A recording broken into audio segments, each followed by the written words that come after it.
Hello and welcome to The Real Entrepreneurs with Sergio Angulo. I'm your host, Sergio Angulo, yours truly. And we are bringing this podcast to you from San Diego, California during the Latitude Conference. Today is Friday, September 23rd, and it's 5:55 p.m. This is episode number 8, and today we have an amazing guest on the show. The one and only Gabe Mendez. Gabe, welcome. What's up, brother? Thanks for having me, man. No, thank you so excited to be here today. Thank you, man. I honestly, it's such a pleasure to have you on the show. We came out here to San Diego and we're like, who can we bring on? Who has like such good energy? Who's going to bring value to our listeners? And honestly, we couldn't have thought about anybody else but you. Accepting the invitation, honestly, it meant a lot. So it's an honor for you to ask me. I've been watching this show grow and grow, and I've been watching your growth online, and I just knew I had to be on the podcast with you. Thank you, brother. Thank you. Well, let's just jump right into it. Let's go. Okay, so first disclosure, everybody, we're right on top of an plane, flight line here. So you're going to be hearing some airplanes flying ahead, but don't worry, disregard them, okay? Gabe, tell me, what is a top producing real estate agent? Top producing real estate agent, someone who just sells a lot of homes per year. We're selling dozens, hundreds of listings, representing dozens, hundreds of buyers. Someone who's built a business that can be where they're able to replace themselves, take themselves out of the equation. Someone who can create demand, someone who can get a client to call. That's a top producing real estate professional, someone who has the mindset, someone who has a work ethic. Someone that's created those boundaries and brought a team on board to help them scale the business. So top producing there's a lot of things that come along with it, but definitely it comes down, when you boil everything down to the sales. Got it. The numbers. The numbers. The nitty gritty, right? The nitty gritty. What you're doing, the production, getting the work out. The volume, the units, the commission, because you can be doing a lot of volume and a lot of sales, but if you're charging 1% or barely anything, that's not a successful business. 100%. That's not a top agent. Yep. A top producing agent can get the client to pay the most because they show the value and they can create the demand around their brand. Totally. And that's something we're pretty good at. Well, you're probably the one doing it, right? Everybody knows Gabe Mendez, right? You are getting the job done every day. I hear new things that you're doing. I see you literally everywhere. You have this, this energy around you that just makes it seem like you're everywhere. Literally, on Friday, we're going to World Changers event, Challengers event? Yeah, World Changers, yeah. Yeah, we're going to be there in Chino, and you're going to be there. And it's like, so you're literally everywhere, man. That energy, how do you keep it up? So the physical energy, that portion of it? Both, I would say, mental and physical, right? So they go hand in hand. Got it. I think for the mental thing, being a high producer, having, we have a YouTube channel, we're on social, we run a high-level team. We're expanding now nationwide and globally. We have 2 children. I'm involved in my church ministry at a very high level. So doing all of that, you have to live well. And it sounds so silly for a lot of people. They can't wrap their head around the concept of it. But if you have a lot of issues that are weighing you down emotionally or mentally, it's physically draining. When you're constantly thinking of problems and issues and lies and deceits, it weighs you down emotionally and physically. So you have to live well. Totally. We don't lie, we don't cheat, we don't do wrong by people. We're ethical, and that allows me to have a clear conscience. And because of that, I can now think clearly on the task at hand. Now, if I had to watch my back every single second, or there's a lawsuit coming in every moment, that's going to weigh down on me heavily. Totally. And physically, it'll affect me as well. So number 1 is live well. Additionally, second would be physically fit. So used to pizzas and burgers and sleep in late, sleep out, drinking and things like that. If you want to run a high-level business, you have to treat your body like the machine that it is. The temple, right? It's a temple. And I like to use the analogy of a vehicle. So like an exotic Porsche, an exotic high-level vehicle versus a standard vehicle that you'll find anywhere else. Okay. High-performance vehicles require constant maintenance. High-performance vehicles are actually in the shop more than just standard vehicles are. Totally. Your body needs to be in the shop. It needs to be resting. It needs to be massaged. It needs to have water. It needs to have the right fuel inside of it. It's constantly being broken down. So you got to constantly repair it, just like a Porsche, just like a Lamborghini. Those vehicles are the most expensive to fix because they're the most high performing. Your body, feed it the fuel that's required. If you want it to run like a Porsche, feed it like a Porsche. Wow. Give it the greens, give it the waters, get the sleep, live well. And then your body will reciprocate. then it'll give you the energy that you need. You'll have the clarity that you need. So when you're running at a high level, thinking of balancing and bringing people and leading people at a high level with high energy, you have to feed your body the right way. You have to live well. You have to love often. I have an amazing relationship with my wife, and it starts there first at home. So I take care of her, and that pours into my cup. And then my cup is overfull, and I can go pour into other people, and so on and so forth. But that's how you do it. Wow. Well, no, thank you for sharing that. That was totally big. I mean, let's take it back a little bit, though, okay? What is the Gabe Mendez story? You've been in the business for a little bit over 7 years. You've been making some big moves. What is the Gabe Mendez story? Where did it start from? It's a good question. I'll get deep with all of you just so everyone knows the true story. And this is something I'm grateful for the platform. First off, man, thank you. Oh, absolutely. It's a great opportunity. And I just want to be transparent with everyone and really just tell them the truth. So mom's first generation from Mexico came over here. And so was my dad. Me as well. Really? Yeah. That's awesome, man. I love that. Yeah. And what part of Mexico are you from? My dad's from Guadalajara. My mom's from Michoacan. So, yeah. You speak Spanish? Mexicano. What? Yep, 100%. No way. You thought this white boy or what? I thought you were like Spanish or something. I thought I got a European over here, man. I was like, this guy. El Italiano. Oh, snap. We had to have a Corona after this, bro. Let's do it. Yeah, watch some football. Yeah, some soccer, football. Soccer, not football. Or football. Yeah, there you go. Football. So my family's first generation from Mexico. They came across the border. And then mom met dad. They got married. Dad was heavily involved in the church ministry. Okay. Overly involved, probably over leveraged himself. And the thing with my father is once he's committed to something, he's extremely loyal. He's all in, to the point where people will take advantage of it. And that's what ended up happening. So he got involved with the church. He started traveling. He was an evangelist, flew around the country, flew around the world, left us at home. Mom was struggling. Hey, when are you coming back home? So they would fight. They would argue about it. And then my dad ended up backsliding, cheated on my mom. They got divorced when I was about 5. And then after that, my dad just went downhill. So we ended up moving with my mom full time. My dad, drugs, in and out of jail, probably for like the next 10 years of my life. So my mom didn't want me too involved with him.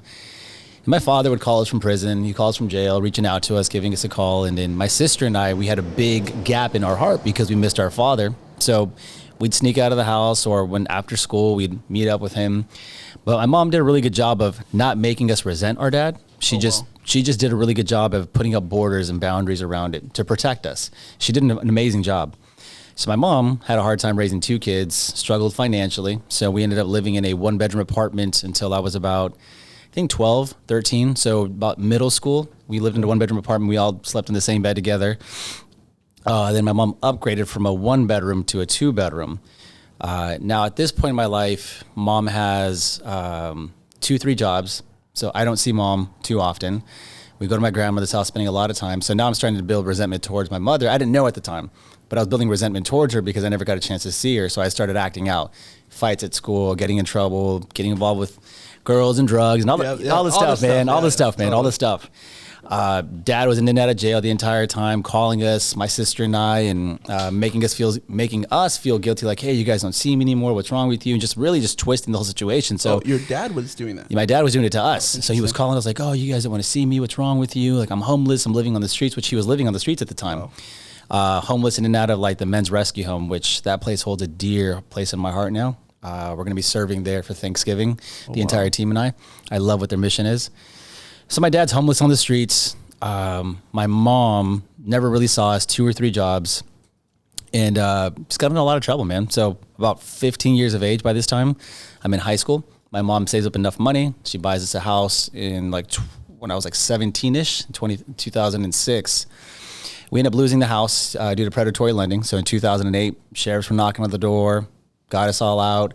One of the most humiliating and embarrassing experiences in my entire life, because when we bought this house, you have to remember, our entire childhood life, we're growing up in a 1-bedroom apartment.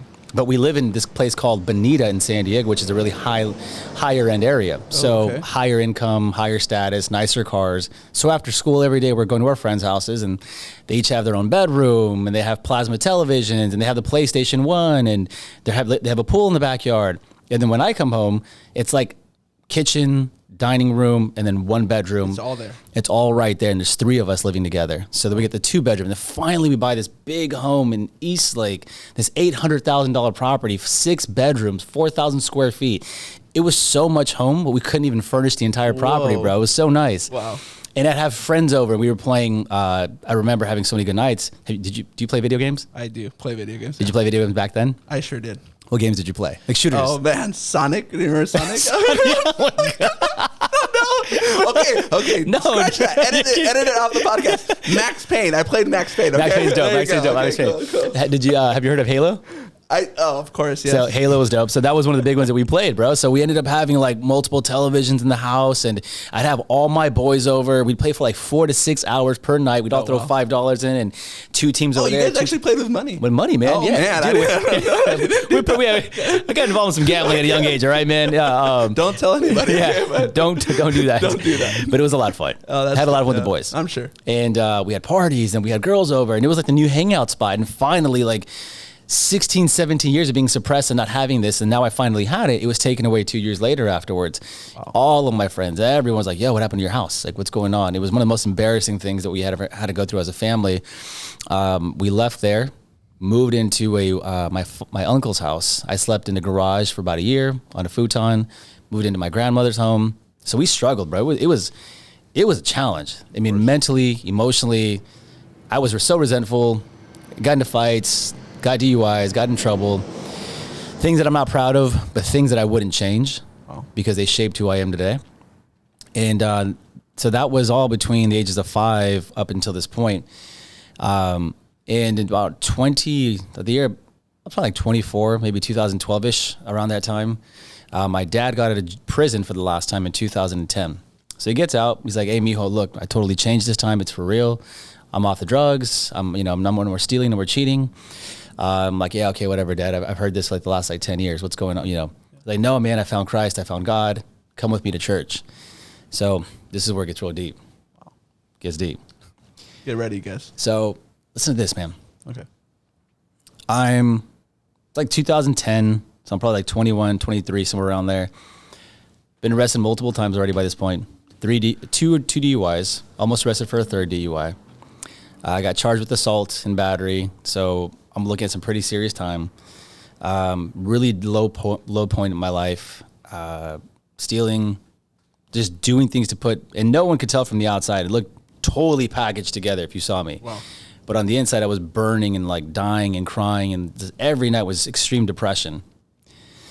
And so I needed to be saved. But I was too prideful to tell anyone that I was going through anything. My mom was so busy working that she had no time to connect with me. My grandmother was too old. My sister was living her own life. And I'm just sitting in this little room on a futon crying every night, depressed and unhappy. And my dad tells me finally, like, hey, son, it's going to be different this time. It's going to change. He gets out of prison. Within 1 week, he invites me to church. And I see him. He just looks different. He looks happier. He's excited. He's like, son, I've been reading the Bible. I'm changed again. Come to church. And I didn't go to church with him.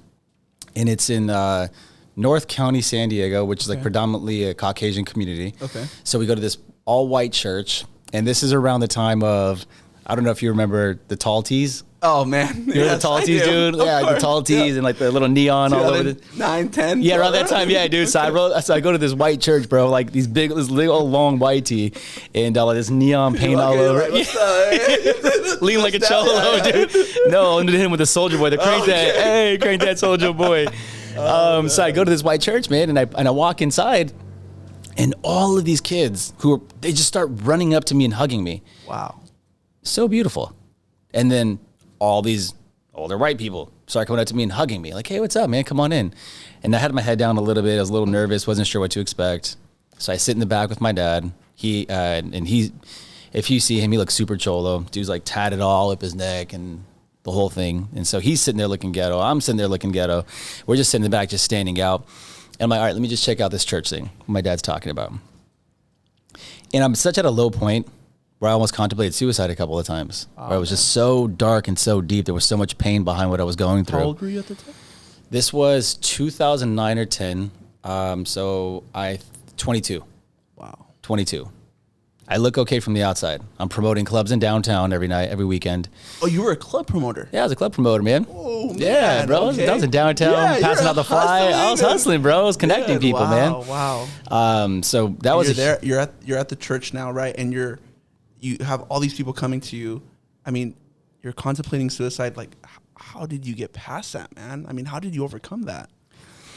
Here's the crazy thing.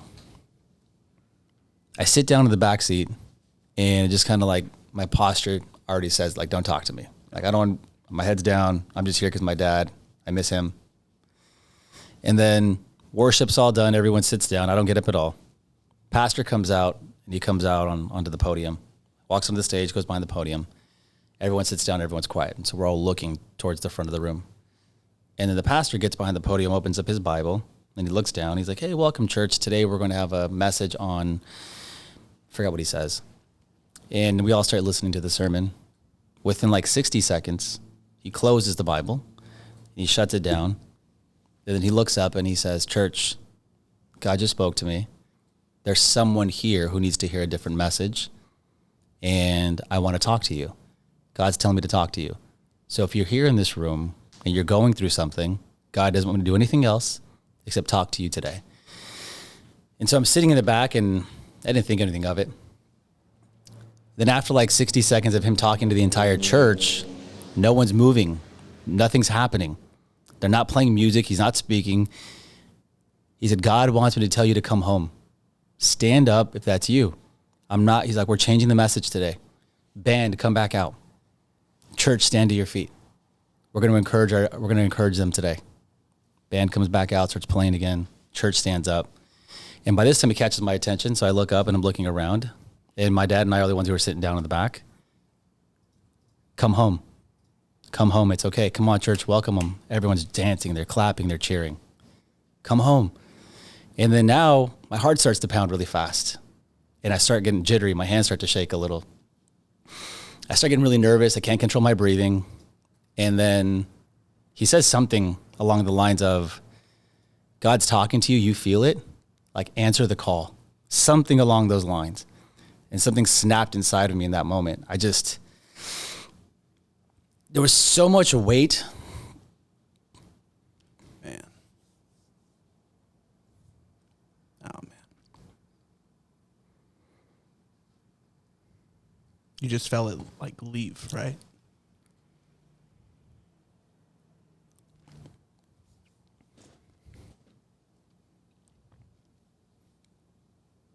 Up to that point. It's okay, man. Yeah, no, we're good. Take a We're second. good. Take a Yeah, we're second. good. Drink some water. So there was so much weight at that time that I was carrying that when that snapped and broke, I just didn't want to carry it anymore. I didn't want to carry the pain. I didn't want to carry the resentment. I didn't want to carry the hate. I was tired of being broke.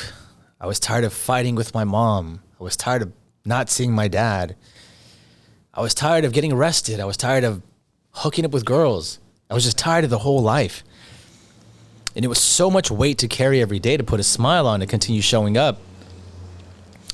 So when he said, answer the call, he said, God's asking you to come home.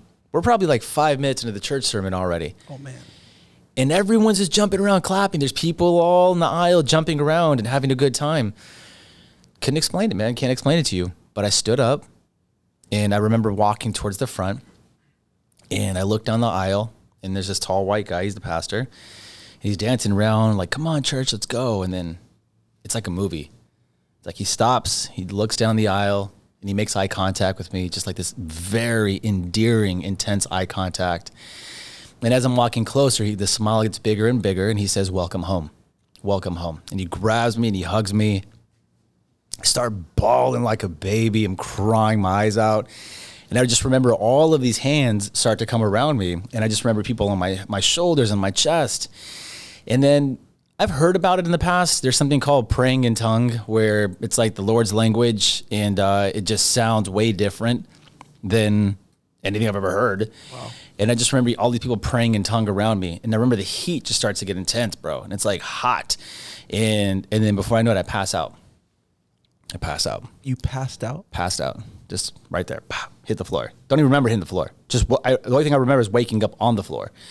And I wake up on the floor and I'm looking up and there's people still dancing, still singing, still jumping around. Like if nothing, They're just letting me do my thing. Wow. They're just letting me live my moment. They're just letting God have my time with me together. They're just letting it be. And I was crying. There's boogers everywhere. There's like sweat all over my forehead, just like there's some on yours right now. I don't want everybody to know.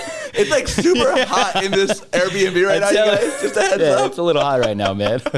So, dude, I have like boogers everywhere, bro. Yeah. I can actually get it, dude. Knock it up. Thank you. I was like, I'm keeping it real today, man. It's all good. So, bro, I wake up, there's boogers everywhere. I'm like, there's sweat, there's snot, and I stand up and people are hugging me. And dude, in that moment, I just felt this weight lifted off my chest. And I felt like I could breathe. I felt like I could live again. I can fly. And I felt like it was just this huge moment and opportunity for me to start this new chapter in my life. So I walk back to the chair. I sit down. And my dad just like taps me on the shoulders. Like, that was it. Didn't give any attention to it. The people at church didn't make me feel awkward and uncomfortable. And after that day, I knew that I had to make a change. And so that was 2009, 2010. And then the journey started towards that new life. Backslid a lot, still got into fights, still drank after. But the point was, I actually felt it. I felt the emotion, the connection that I had inside. It's something that was missing before. My relationship with my father began to improve. My mother, my dad ended up hosting some pretty big events in San Diego where we gave back to some of the at-risk communities out here. It's called the San Diego Lowrider Gospel Fest Ministries. Okay. We partnered up with the police department, and once a year we host an event. It's a car show. It's a nonprofit. We have a bunch of cars that come together to attract the audience. And at that event, we're giving free backpacks, haircuts, shoes, clothes. It's just a beautiful thing. And I got involved with that giving back. I see that you're like super involved in the church and giving back in the community. Like, what's interesting is, to me personally, it's like I see other agents doing that, but the way that you go about it is like so natural. You're not just promoting that or trying to make yourself look good. You're actually involved. Like, you're there. Like, you can see it. You're right. Yeah. It's not just something that you just want to clickbait, right, for people just to see, right? So it's interesting to me the fact that you have that. You're so grounded, right, that you're not just promoting something that you just want it to look good in front of people. You're actually involved. It's honestly something that I don't see often. I think that a lot of people have to feel it. Totally. There has to be an emotional connection with it. And some people maybe just want it, or, maybe just have good hearts, but whatever their story is, it's their story, their path. With my situation, though, I lived it. And I know what it's like to be broke. I know what it's like to be depressed. I know what it's like to have a broken family. I know what it's like to have a mom who's trying and to lose everything. I know what it's like to have a dad who tried and lost everything. I know what it's like to be a person who lost everything. And I don't want another young man, teenager who's lost because they want to be cool, they want to have status, but no one's guiding them. Totally. I don't want to have another mom who has a at-risk teen and she doesn't know what to do, so she's lost. Like, I want to be the advocate. Like, I want to speak up. I want to be the voice. It's like, yo, bro, like, it's all good. You can earn a lot of money and you can still be a good guy, and you can still be good to your mom, and you can still be cool. You can still get a lot of likes and comments. So a lot of people think that my social media is, for whatever they think it is, at the honest root of everything, it's to create a platform so that when I meet someone in person or someone reaches out for help, that I can be there, and they can be like, wait, you answered? Yeah, totally. Like, you responded? Literally. Like, you had a conversation with me? That's my moment to minister to them. Like, to leave that little impression in their heart. Like, yo, like, bro, you're everywhere. You're talking on stage with Ed Milet. You're flying around the country. You're a top producing agent. You're doing podcasts. You have this banging ass show. Like, your Instagram's dope. Yeah. And you took the time to talk to me. Bro, it's my time to minister to that person. I can literally attest to that. I mean, you spent 30 minutes speaking to me on a Sunday. It was Sunday, like 8:30, man. Like, you have hundreds of thousands of followers, and then you just took 30 minutes. I think it was, a week ago now, right? To talk to me and talk about my business. No one's ever done that. My own friends that are out there haven't done that. Like, it's insane, man. Like, that's something that I think is needed more in the industry, honestly. the fact that you do that and literally nobody else does, it shows where you're coming from, right? And I think, thank you. And it's interesting because when I talk about people like, oh yeah, like, I mean, I'm a super fanboy, honestly. Don't tell anybody, but the reality is like, I'm on the Gabe Mendez squad, you know, so it's like, you know, and I tell people like, I'm going to have Gabe Mendez on the show. It's like super exciting. Everyone's either like, I love him or I hate him. And to me, I don't see how can they not like you? It's insane. Over the couple months, I met you about 5 months ago, right? Throughout the last couple months, I've kind of meditated on that a little bit. And it's like, why don't they like him, right? And I realized it's because the way that you are makes people look at themselves and ask themselves, and what I'm doing is it right? What I'm doing, am I giving it my all? Because you give it your all, and you show that through social, right? And I think people see that, and it makes them not feel comfortable, right? It's huge. Ow. Yeah. I don't know if you would agree or no. So my wife and I, we've talked about it plenty of times, and we don't gossip. Yeah. We don't get involved with gossip. We don't talk crap. We don't spread rumors. We don't entertain them. We're extremely cognizant of our behaviors in public and with people and interactions and who we are and with the values that we represent. So we've spent so much time trying to figure out, where's this hate? Where's this negativity coming from? Why do they talk crap? Yeah. Why do they spread rumors? Why do they have all that? And I can't fucking figure it out. I love the answer that you gave, but the only thing that I can do is I can control what I can control. And that's when they meet me and you have a conversation with me, I don't want nothing from you, bro. Yeah, it's all totally. good. Like, how can I help you? How can I serve you at the highest level? What can I do? How can I serve you at the highest level? That's it. How can I serve you at the highest level? Yeah. That's my ministry. Yeah. God's going to take care of me. He's going to give me more, and he's giving me more and more. But how can I serve you in the moment? And then I just do that. That's my ministry. And then I move on, and whatever God calls me, that's it. Isn't it interesting how this career that we kind of chose to be in, how it allows you to do that? It allows you to connect with so many people. In so many different ways. That's the insane thing. I know. I wasn't prepared for that, honestly. I When I wasn't got either. I was like, holy shit. Like, I'm doing a podcast. I'm flying. Yeah. Like honestly, I'm like not like I'm an introvert, right? So I'm not an extrovert. I really don't like talking to people that much, and I'm just kind of like, I just want to look at the numbers, you know. That's my personality, and I've developed so much over the last couple of years to just put myself out there more. I think what's for me, it's like the fact that I have now all of these different types of people that I can communicate with, have it be clients, you know, affiliates, right? Other agents, business people, coaches. Like, there's so much that we can give out to the world.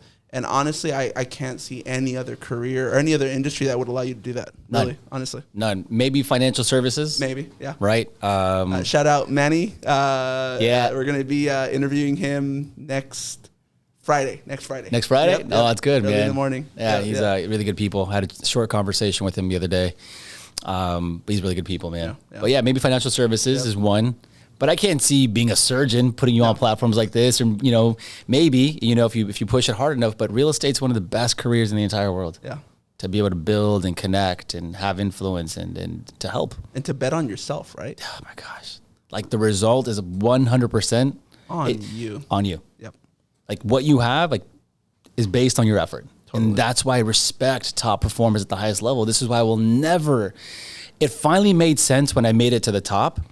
Why they say that if you were to ask a top performing agent or top performer in any industry, like, they'll tell you, they'll teach you, like, they don't have time to be negative, they don't have time to gossip, because they're confident in who they are. They've built themselves to a point to get to have what they have, so they don't have to prove themselves with anything. Totally. Like, they can just walk in a room and know who they are. And when I became like that top producer, I got there and I'm like, whoa. Like, yeah, I don't care what people think. Like, I don't have to prove it. I don't have to show anything, because my work shows everything that I've done. And so, just top performers, ask them, reach out to them. Most of them that I know, I've never heard any of them say no. They're all big givers. Totally. Have huge hearts. That's the one thing I've seen in common with all of them. Is that they're willing to give, and just like, they have this like way of thinking that there's just an abundance of opportunity. That's what it is. It is. It's a mindset. It's an abundance. Mindset, most people that struggle in business have a scarcity mindset. Yeah. There's just not enough. Yep. There's not enough for you, not enough for me. Like, I'm not going to tell you my secrets. Yep, I'm not going I see that a lot. I won't mastermind with you. I'll tell you a little, but I won't tell you too much. Yeah. I'll dog you. I won't be on your show. I'll give you something, but you need to give me something back. Right. All the time. Yeah, it's what it is, man. It's just like, it's that scarcity mindset. And, so go a little deeper. If you think that, whatever you think about, you bring about. Yeah. So if you're constantly thinking in scarcity, if you're constantly thinking in lack, well, then what do you think the world is going to give you? What do you think God's going to give you? More of it. Yep. It's going to continue to show up in your life. So if you want to change that, because there was a study that shown, they took these Olympic athletes and they plugged them into like these, I don't know what they're called, but like sensors and stuff like that. And one of the Olympic athletes, they told him to run the race how he ran it in physical, but run it how you ran it, but just do it mental. Okay. And so as he started to run the race in his mind, they started to pick up all these frequencies and all the activity that was taking part in his brain, and his whole body started to fire off all these muscles. He didn't physically move at all, but his mind was moving. And so it proves that our mind has the frequencies and everything that we're emitting has relevance in the world. Like what you think about could have physical effect on everything else that you're doing. The second study there was this crazy exercise that someone did on YouTube. They took like this speaker box and they put it in front of this box of sand. So dope, dude. Mm-hmm. Have you seen it? No, I haven't. Okay, so check it out. I'm going to go check it out for sure. So they got the speaker box and they put it in front of this box of sand and they put on a certain type of music. And so the sound waves start coming out of the box. Okay. And the sound waves begin to manipulate the sand in the box as it's playing. Okay. And so it starts to take this shape. And then they change the music, the genre of music. And then the waves come out of the box and it hits the box of sand. And the form inside of the sand begins to change again. Oh, wow. And they kept on changing the music. And every single time they changed the music, the form of the sand would change inside. So what we proved was that sound, just sound or thought, has a physical effect on the world. Wow. Because the box wasn't touching the sand. It was just the airwaves that were coming out, and it was manipulating a physical thing, and so it started to change form. So let's take it a step further. The speaker box is your mouth. The sandbox is your world. Every time you speak, every time you think, you're manipulating the physical world around you. And it's been proven already. So what are you thinking about? What are you saying will have a physical effect on everything around you? Yeah. This is why affirmations are important. This is why visualizing is important. This is why prayers are important. Anyways, man, crazy stuff. Wow, man. Yeah, honestly, me too.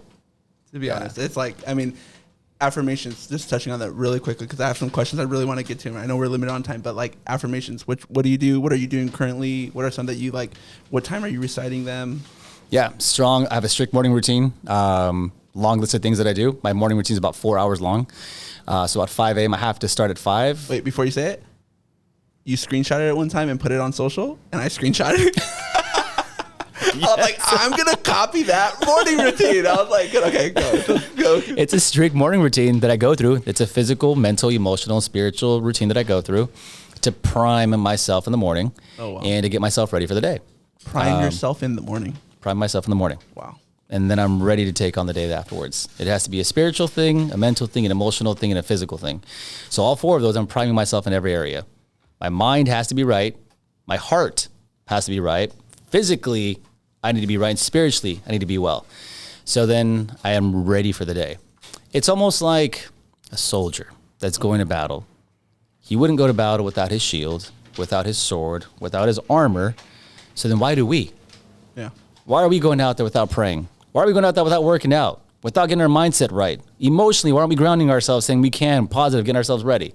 We're just walking into war every single day, picking up our phone, listening to calls, doing this. And the world is just so negative. It's attacking us. It's hitting us from every angle. And we haven't prepared ourselves with the shield, with the sword, with our armor. So we're taking these hits everywhere. And of course we're sad. Of course we're depressed. Of course we're getting beat up. Because we're not ready for battle. Yeah. Get yourself ready for battle first thing in the morning. So affirmations include, I am healthy, I am happy, I am strong, I am blessed. All these things that I go through, man, it's a strict thing. You guys can just check it out on my Instagram. I post it almost every other morning. But those are the things I do to ground myself. So prime yourself first thing in the morning, get ready for the day. Like it. Yeah. Number one thing that you would, I guess, what is the one thing that you are super proud of?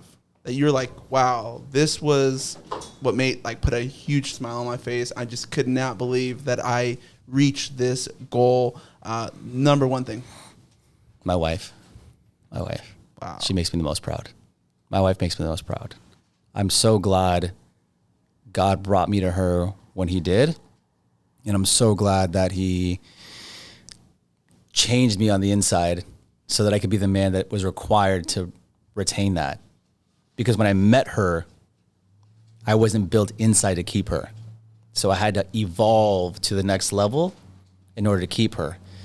And God did what he had to do for me on the inside. And because of that, I married the most perfect partner in the entire world. I wouldn't be here at this podcast with you if it wasn't for her. Wow. Our kids wouldn't be as amazing as they are. Our clients and our business wouldn't be as amazing as they are. 7 straight years of consecutive growth. I went full-time in real estate May of 2015. May of 2015, I gave my life to Christ. I got baptized. August 2015, June, July, August, 3 months later, after I went full-time, I met my wife. Wow. And we've been inseparable ever since then. Just ups and downs for sure. But if you look at a graph, it's just been on a trajectory upward. Yeah, totally. And so the beautiful thing is she said publicly one time that her ministry is to be my support. Her ministry is to be there for me, whatever I need. Wow. And that was the most powerful thing I've ever heard in my entire world. To have a woman who's intelligent, beautiful, loyal, supportive, she's honoring. So I owe, that's the most thing I'm most proud of is my wife, man. Wow, man. Yeah, I love her. I mean, that's, to have someone that's just supporting you, that like it fills up your bucket, right? Bro, it does more than that, man. Dude, I'm telling you, energy to just energy, bro. Boom. The energy it gives you, the empowerment it gives you, just the security that it gives you. There's nothing that can compare to having your perfect person who's right there by you, who's for you every day in every way. It's the most beautiful thing, man. Yeah. It's the biggest blessing that I have in this world is my wife. Wow. Yeah. Thank you for sharing that. I mean, I guess. Do you have a wife yet? I don't. No? I don't. Any lucky ladies on the radar? No lovely ladies. You guys all hear that? All right. You guys see this top producer over here? He's crushing it. So make sure you guys slide in his DMs. Thank you. Yeah. Thank you, Gabe. Tell me, number one skill that you are prioritizing or that you would prioritize if you're a new agent and you want to get into the career. Communication. Okay. Contracts. Sales skills. Okay. Communication, contract, sales skills. Yes. Okay. So communication is verbal and nonverbal. Okay. Contracts, obviously. And then your sales skills, your ability to sell, close, build rapport, mirror and match, be a good salesperson. That's being enthusiastic. It's being happy. It's being optimistic. It's being a high level salesperson. It embodies everything. You have to be physically disciplined, mentally disciplined. You have to be financially disciplined to be a high-level salesperson. Those are the 3 things that I would give all if I had to start everything all over again. I'm going all in on those things first. 3 things. Yeah. Wow.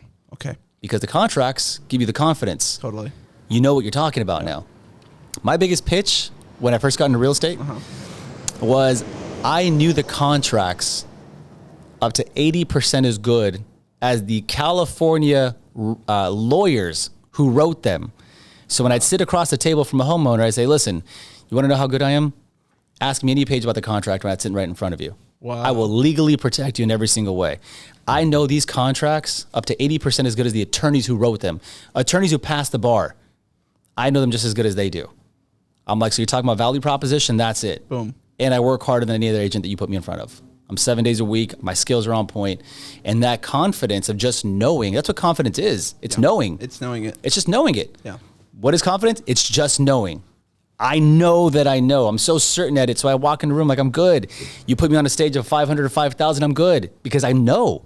You put me in front of a homeowner, ask me any question on the listing agreement. I know. I got you. Yeah. And then my sales skills were dope. Yeah. And then my communication skills.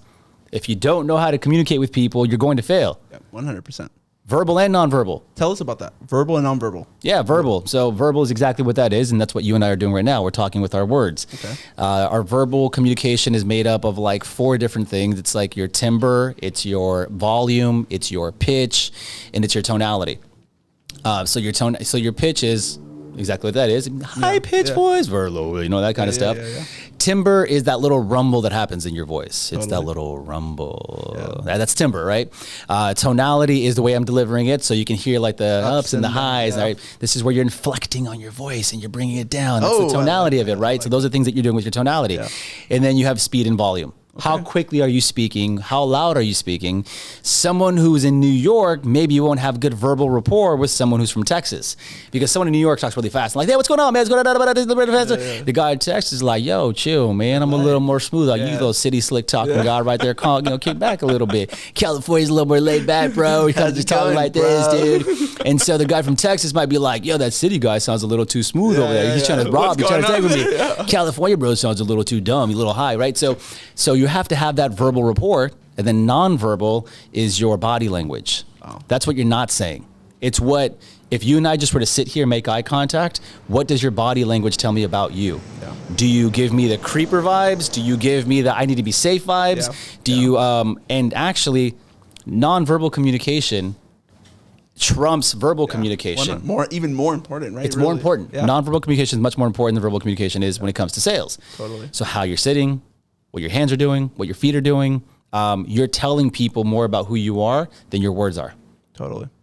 Yeah. This is one thing I've been kind of contemplating for the last couple months, and we're going to wrap it up here, but I've been having a really difficult time with like work-life balance. So I've been asking some of the guests on the show, what do you think about it? What do you think about work-life balance? Do you think it's like something that's, you're always balancing? Do you believe in it? Do you not believe in it? What's your opinion? It doesn't exist. It doesn't exist. You can't balance anything. You have priorities. What do you prioritize? Yeah. That's it. Put it in your calendar, and that's what you do. And go. Okay. I prioritize faith, my family, my fitness. So God first, then my family, then my business. That's what goes into my calendar, and that's what I do. There's nothing else. Yeah. That's it. So, and then I find time in my calendar to spend time with my wife, spend time in my calendar to spend time with my kids. I go to church. I serve at the church. I find the other time to spend into my business. I don't go out and drink. I don't party. It's not on my calendar. It's not a priority. You went at the parties last night? Went to the parties last night. Okay, no parties last night. And I spent the time with my wife and people that I care about. No, I don't believe in balance. I think that you have your priorities, and that's about it. And you're all in on all of them. I'm all in my priorities. In your priorities. In the priorities, yes. And it's interesting. I saw your bio, and you have them listed in that order: God, and I think it's your family and your wife. I think, and then it's like and then the last one's like the business, right? It's like so you have them kind of broken down like that. That's exactly what it is. Yeah, wow. Yeah, that's my value system right there. Yeah. It all starts with the church, which creates my value system for me. And then my family, which is my first ministry. I take care of my children. And first my wife at the highest level. Of course. Make sure she's happy. And then from there, my cup is full and I can go out and pour back into my business and my clients, which return gives me the finances that I need to go out and do what I need to go do out in the world and make a better impact with my children, with my clients, with people like you, things like that. So balance doesn't exist. It's just, what do you want to do in this life? Choose them and go all in on that. And that's it. If your priority is you want to have friends, you want to drink, cool. That's your priority, but something else is going to take a hit. Just know you have to, in order to get that, you're going to have to give this up. You have to be okay with that. And be okay with it. Unfortunately. Yeah. And I love it. Yeah. I love just going all in at church. I love going all in with my wife and my kids. I love going all in with my business. I love it. I'm not happy. I'm not unhappy. I'm not missing anything in my life. Bro, I get to sit here with you at this dope penthouse on this podcast. Hot it's a little hot today, bro, but you know what I mean? Like, that's fun, man. Yeah. Like, this is dope for me, man. I'm not missing on anything out there. I'm not, at the gala or whatever that's taking place. I'm not missing anything right now. Totally. Like, I'm where I'm supposed to be with the people I'm supposed to be with. It's my priority. This was a priority to me. Thank you. And, no, man, thank you. It's been cool. Market shifting. What's one thing that you can advise an agent right now that they need to go be doing literally right now to be successful in this changing market? Increase your contacts. Go all in on contacting more people. Door knocking, open houses, cold calling, social media, past clients, database, sphere of influence. You have to make so many more contacts in this market first, and then customer service second. That thing has to be at the highest level. Customer service is king in this market, because if you do have a client or a few clients and you treat them so well, are you familiar with reticular activating system, what that is? No.